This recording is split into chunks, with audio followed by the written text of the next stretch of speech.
올라가서 취하자 능히 이기리라 라는 제목으로 하나님 말씀 나누도록 하겠습니다. 자신을 생쥐라고 생각하는 한 분이 있었습니다. 언제부터인가 그는 고양이를 보면 무서워서 떨게 되고 발이 이렇게 얼어붙는 이상한 증세가 나타나기 시작했습니다. 그래서 가족들은 도저히 안 되겠다는 생각이 들어서 이 사람을 병원에 입원시켰습니다. 의사가 이 사람에게 계속 강조했습니다. 당신은 쥐가 아닙니다. 고양이를 무서워 마세요. 약물 치료도 받았습니다. 의사가 이제는 괜찮다라고 생각을 해서 퇴원을 시켰습니다. 의사에게 인사를 하고 퇴원을 하는데 이 병원 앞에 고양이가 딱 앉아 있는 거예요. 고양이를 본 순간 어떻게 됐을까요? 또 발이 얼어붙었습니다. 그것을 의사가 위에서 유리창으로 내다보고는 달려 내려왔습니다. 여보세요. 당신은 쥐가 아닌데 왜 고양이를 겁을 내는 거예요? 그냥 빨리 가세요. 라고 의사 선생님이 말했습니다. 근데 이 사람이 의사에게 하는 말이, 의사 선생님, 저도 제가 쥐가 아니라는 것을 잘 압니다. 그러나 저 고양이는 제가 쥐가 아닌 것을 알까요? 참 걱정도 팔자이죠. 여러분, 어떻게 사람이 자신을 쥐라고 생각할 수가 있을까요? 그런데 오늘 이거보다 더 심한 이야기가 성경에 나옵니다. 오늘 성경에서는 자신들을 향해서 뭐라고 얘기를 했을까요? 메뚜기라고 얘기를 했어요. 메뚜기라고도 자기를 생각했어요. 아무리 자기를 비하한다고 해도 어떻게 메뚜기라고 말할 수 있을까요? 그러나 오늘 이 시대는 자신을 메뚜기로 생각하는 사람들이 너무 많습니다. 이스라엘 백성이 가데스 바네아라는 곳에 이제 도착을 했습니다. 12명의 정탐꾼을 뽑아서 가나안 땅에 40일간을 정탐하라고 보냈습니다. 그들이 정탐을 하고 돌아와서 어떤 보고를 했을까요? 그들 중에 10명은 부정적인 보고를 했습니다. 그 땅에 가보니 그 성읍은 견고하고 사람들이 키가 막 장대같이 크고 그들에 비하면 우리들은 아무것도 아니고 우리들은 마치 메뚜기와 같습니다. 그들이 보기에도 우리가 메뚜기같이 보였을 것입니다. 라고 말했습니다. 과장된 표현이지만 아낙 자손들은 네피림이라는 그런 거인 종족의 후손으로 키가 많이 컸습니다. 근데 유대인들은 상대적으로 키가 좀 작습니다. 자신들의 키 작은 것을 비하해서 자신들을 메뚜기다라고 그렇게 생각을 하고 표현하고 있습니다. 이것을 우리는 메뚜기 자화상이라고 부를 수 있습니다. 많은 사람들이 실제로 이 메뚜기 자화상에 빠져서 열등감과 좌절감과 낙심에 빠져서 살아가고 있습니다. 오늘도 많은 사람들이 잘못된 고정관념에 빠져서 자신을 비하시키고 자신을 구박시키고 그렇게 살아가고 있습니다. 나는 능력이 없다. 나는 쓸모없는 존재다. 나는 아무것도 할 수 없다. 이런 생각입니다. 여러분, 우리는 이 고정관념이라는 것을 조심해야 합니다.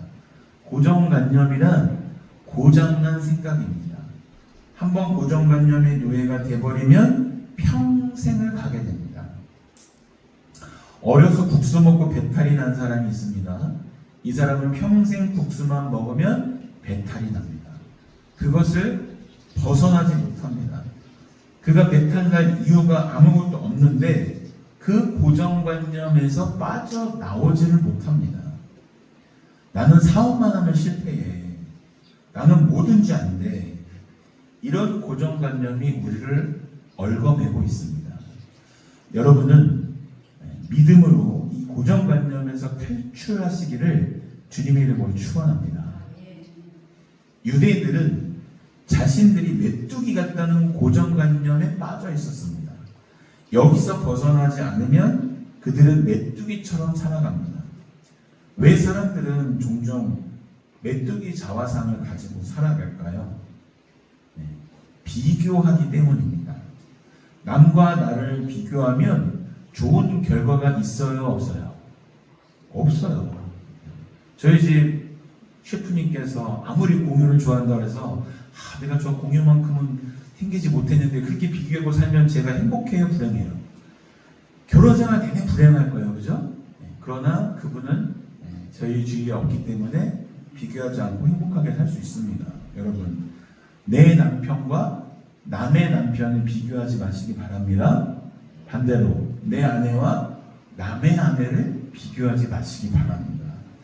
장점은 인정하고 단점은 내가 어떻게 해요? 기도해주면 되는 것입니다. 기도해주면.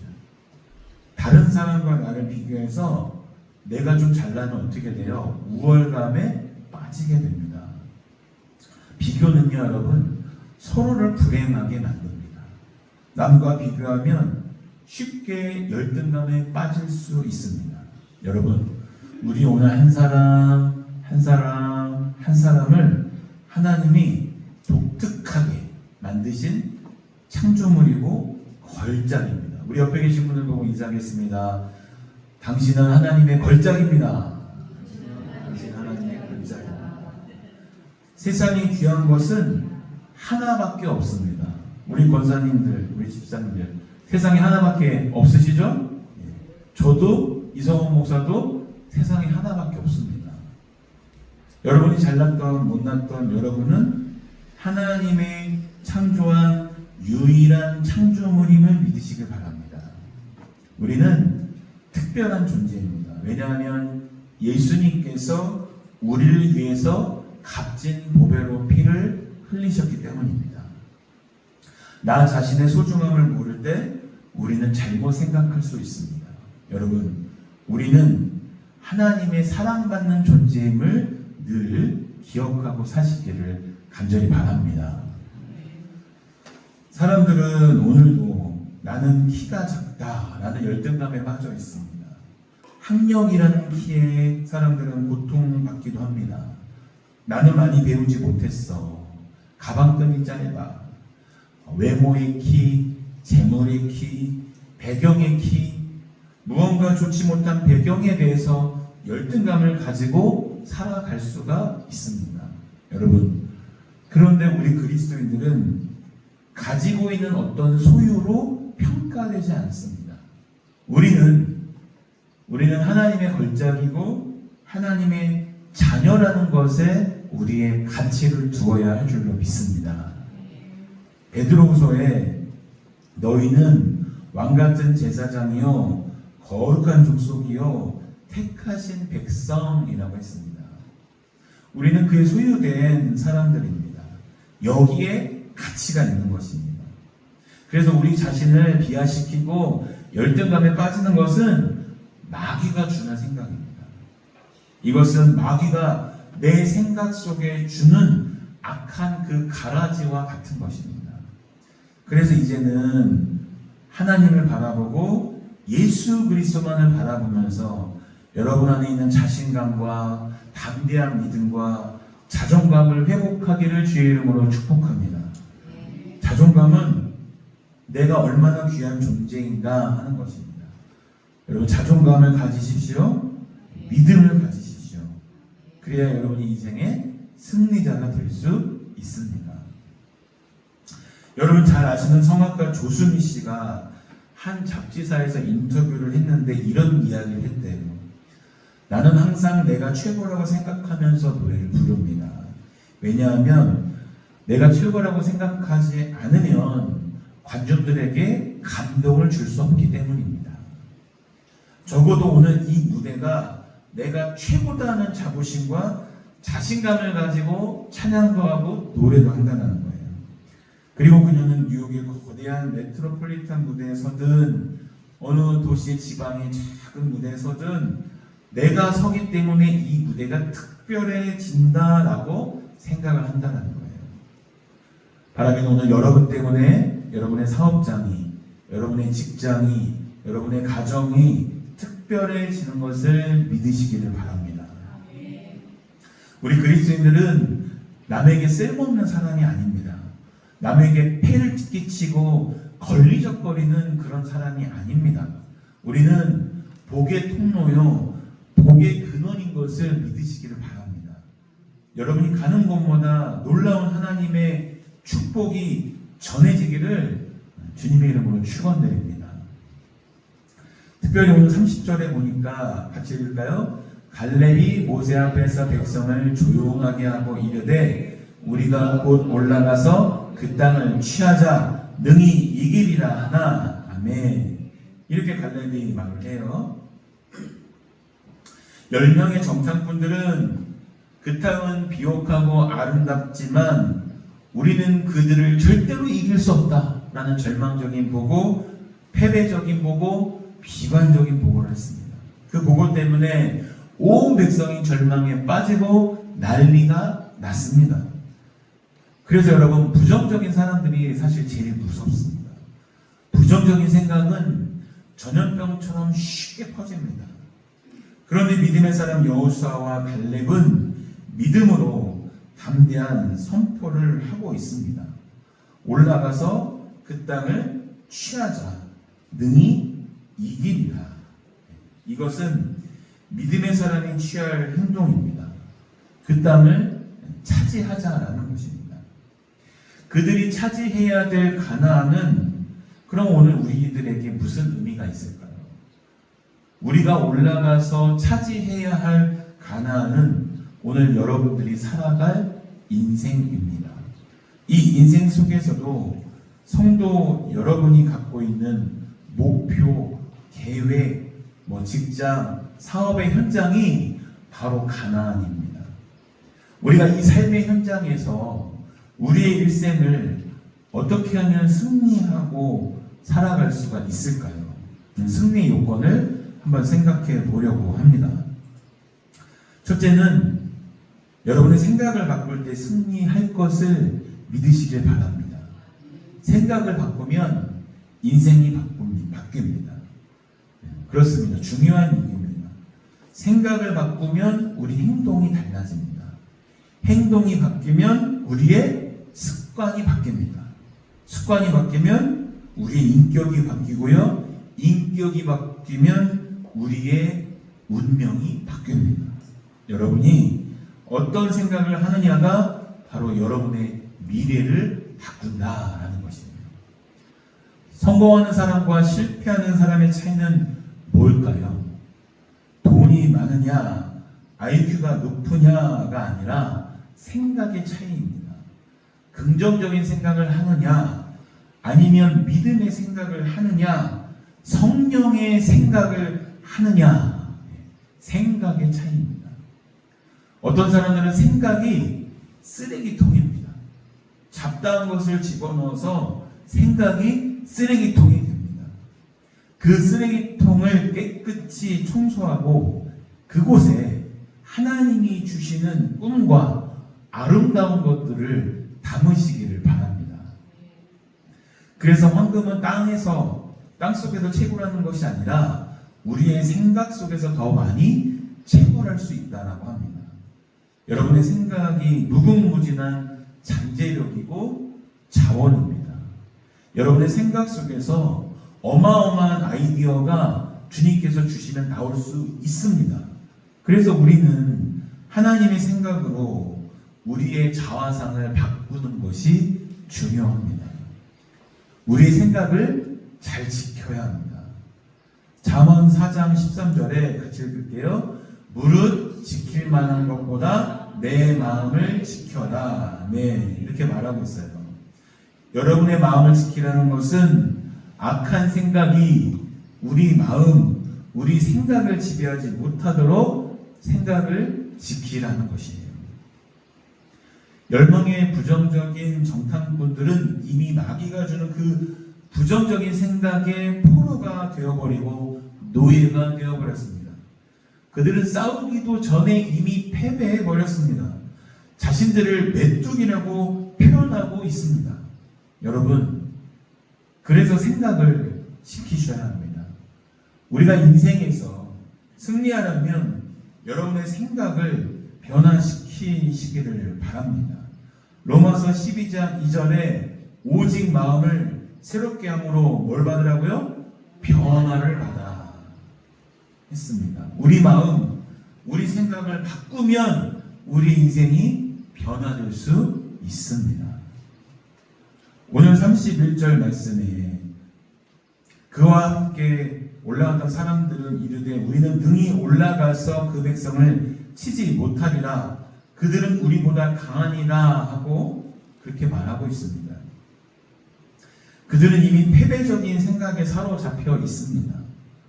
우리는 능히 그들을 이길 수가 없고 그들을 칠 수 없다는 생각에서 이미 실패하고 있는 것입니다. 여러분, 이처럼 생각은 너무나 중요합니다. 그러나 여호수아와 갈렙은 다릅니다. 그들은 승리의 생각을 가지고 있습니다.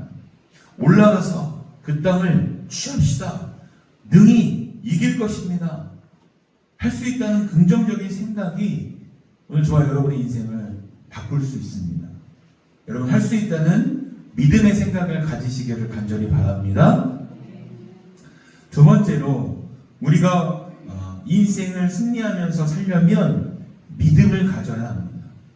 믿음은 우리 인생을 바꿀 수 있는 가장 강력한 힘입니다. 성경에 보면 믿음에 대한 놀라운 표현들이 많은데요. 내 믿음대로 될지어다 했어요. 우리가 어떤 믿음을 갖느냐에 따라서 우리의 인생이 달라질 수 있습니다. 마가복음 9장 23절에 할 수 있거든이 무슨 말이냐? 믿는 자에게는 능치 못할 일이 없느니라 하셨어요. 마가복음 11장 23절에 보면 누구든지 이 산더러 들리어 바다에 던져지라 하며 그 말하는 것이 이루어질 줄 믿고 마음에 의심하지 아니하면 그대로 되리라 했습니다. 산을 들어 옮길 수 있는 것은 말하고 믿으면 그대로 되는 것입니다. 여러분, 믿음은 얼마나 귀중한 보화요 능력인지 모릅니다. 하나님의 믿음을 가지면 불가능 없이 삶을 살아갈 수가 있습니다. 어린 다윗은 하나님의 그 믿음을 가졌습니다. 하나님이 나를 돕고 나와 함께 하신다는 믿음이 있었기 때문에 그 골리앗 앞에서 겁나지 않았습니다. 저와 여러분도 이 믿음의 마음을 가지고 담대함을 가지고 전진하시기를 주님의 이름으로 축원합니다. 10명의 정탐꾼은 불신앙을 가졌습니다. 아니, 그들은 믿음이 없었습니다. 우리는 그 땅을 차지할 수 없다라고 말했어요. 실패하고 패배적인 믿음을 보여주고 있는 것입니다. 그러나 여호수아와 갈렙은 달랐습니다. 그들은 참 믿음을 가졌습니다. 하나님이 우리를 기뻐하시면 우리는 그 땅을 차지할 것이라고 했어요. 민수기 14장 8절 말씀을 보면 여호와께서 우리를 기뻐하시면 우리를 그 땅으로 인도하여 들이시고 그 땅을 우리에게 주시리라. 이는 과연 젖과 꿀이 흐르는 땅이니라 라고 말합니다. 하나님이 우리를 기뻐하시면 그 땅을 우리에게 주실 것입니다. 갈렙은 담대한 승리의 믿음을 가지고 있는 것입니다. 그래서 히브리서 11장 1절에 같이 읽을까요? 믿음은 바라는 것들의 실상이요 보지 못하는 것들의 증거라. 믿음이란 바랄 수 없는 것을 바라보는 능력이 믿음입니다. 믿음이란 볼 수 없는 것을 보게 하는 영적 능력입니다. 믿음이란 할 수 없게 하는 것을 하게 하는 능력입니다. 그것이 믿음의 능력입니다. 여러분들이 믿음을 가질 때 여러분의 인생에 놀라운 경험을 할 수 있게 됩니다. 마가복음 16장 17절로 18절에 믿는 자들에게는 이런 표적이 따르리니 곧 그들이 내 이름으로 귀신을 쫓아내며 새 방언을 말하며 뱀을 집어 올리며 무슨 독을 마실지라도 해를 받지 아니하며 병든 사람에게 손을 얹는 즉 나으리라 하시더라 라고 말씀하십니다. 이런 믿음이 여러분 오늘 우리 모두에게 주어진 것입니다. 여러분 믿음의 자원, 믿음의 능력을 사용하시기를 바랍니다. 세 번째로 삶의 현장에서 승리하려면 마음의 꿈, 비전을 품어야 합니다. 10명이 가졌던 생각들은 패배적인 꿈입니다. 그들이 가졌던 기대는 우리가 여기서 그냥 다 죽을 거라는 기대입니다. 우리는 가나안에서 죽지 않으면 여기서 죽을 것이라는 것입니다. 민수기 14장 2절로 3절 말씀을 보면 이스라엘 자손이 다 모세와 아론을 원망하며 온 회중이 그들에게 이르되 우리가 애굽 땅에서 죽었거나 이 광야에서 죽었으면 좋았을 것을 어찌하여 여호와가 우리를 그 땅으로 인도하여 칼에 쓰러지게 하려 하는가? 우리 처자가 사로잡히리니 애굽으로 돌아가는 것이 낫지 아니하냐라고 말합니다. 이미 그들은 가나안 땅에 들어가서 죽을 것을 꿈꾸고 있는 것입니다. 그들의 미래의 꿈은 절망적인 꿈입니다. 그러나 여러분 여호수아와 갈렙은 다릅니다. 그 땅에 대한 아름다운 꿈과 비전을 가진 것입니다. 14장 7절에 우리가 두루 다니며 정탐한 땅은 심히 아름다운 땅이다 라고 말합니다. 갈렙은 그 아름다운 땅을 보면서 기대하고 희망에 가득 차 있는 것입니다.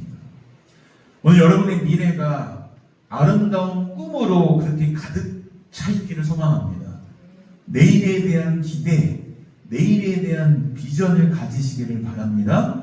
그러면 우리의 꿈은 우리의 현실로 바꾸어질 수 있는 것입니다. 성경은 꿈을 아주 귀중하게 여깁니다. 꿈과 환상을 통해 하나님의 뜻을 알 수도 있습니다. 꿈이 없으면 망한다고 성경은 이야기합니다. 세상은 꿈꾸는 자들을 통해서 변화되어집니다. 여러분, 오늘 우리가 가지고 있는 꿈은 무엇입니까?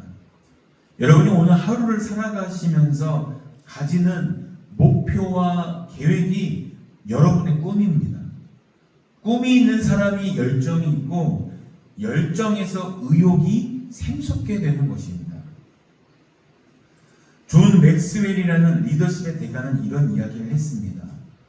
세상에서 가장 가난한 사람은 지갑에 돈 한 푼 없는 사람이 아니라 꿈이 없는 사람, 비전이 없는 사람이다. 오늘 여러분에게는 어떤 꿈을 가지고 계십니까?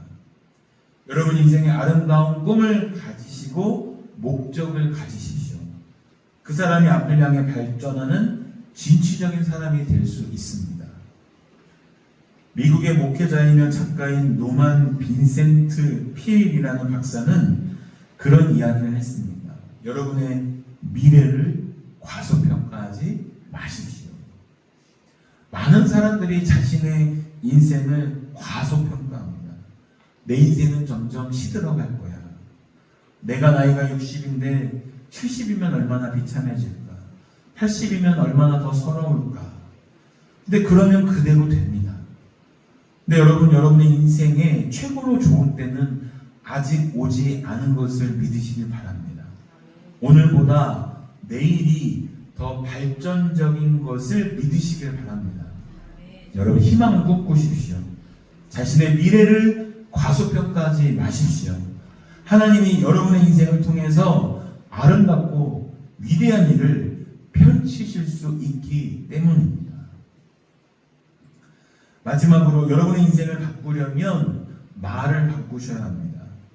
오늘 본문의 이스라엘 사람들의 언어를 한번 보세요. 민수기 13장 32절로 33절을 봅니다.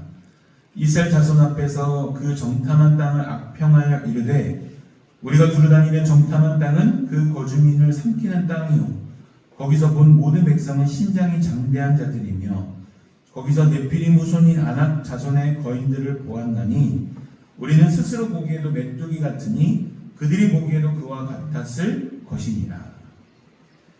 그들은 그 탐지한 땅에 대해서 악평을 했습니다. 부정적으로 평가했다라는 의미입니다. 고의적으로 나쁘게 말하였습니다. 여러분, 우리의 언어도 부정적인 언어의 노예가 될 수 있습니다. 그러니 악평하지 마십시오. 늘 긍정적으로 말하도록 노력하십시오. 믿음의 언어로 말하도록 노력하시기 바랍니다. 왜냐하면 우리가 말하는 것이 그대로 되어질 수 있기 때문입니다. 우리가 하나님 앞에서 원망하는 말 하나님이 다 들으십니다. 그러니까 불평하고 원망하는 것도 조심하셔야 돼요. 민수기 14장 27절로 28절을 보겠습니다. 나를 원망하는 이 악한 회중에게 내가 어느 때까지 참으랴. 이스라엘 자손이 나를 향하여 원망하는 바 그 원망하는 말을 내가 들었노라. 그들의 이르기를 여호와의 말씀에 내 삶을 두고 맹세하노라. 너희 말이 내게 들린 대로 내가 너희에게 행하리니. 너희 말이 내게 들린 대로 내가 너희에게 갚아줄 것이다. 우리가 말하면 그 말이 그대로 이루어진다라는 거예요. 아우 힘들어 죽겠네, 힘들어 죽겠네. 진짜 힘들어 죽어요. 그러면 그런 말 하면 안 되는 거예요. 그죠? 너희가 말한 대로 너희는 광야에서 시체가 될 것이다 라고 말한 거예요. 그러니까 말하는 것이 굉장히 중요합니다. 말을 조심해서 해야 되고 가려서 해야 됩니다. 여러분의 입술로 승리를 선포하시기를 오늘 주의 이름으로 축원합니다. 여러분 말에는 권세가 있습니다. 하나님은 말씀으로 천지를 창조하셨어요. 예수님은 말씀으로 병자를 고치셨어요.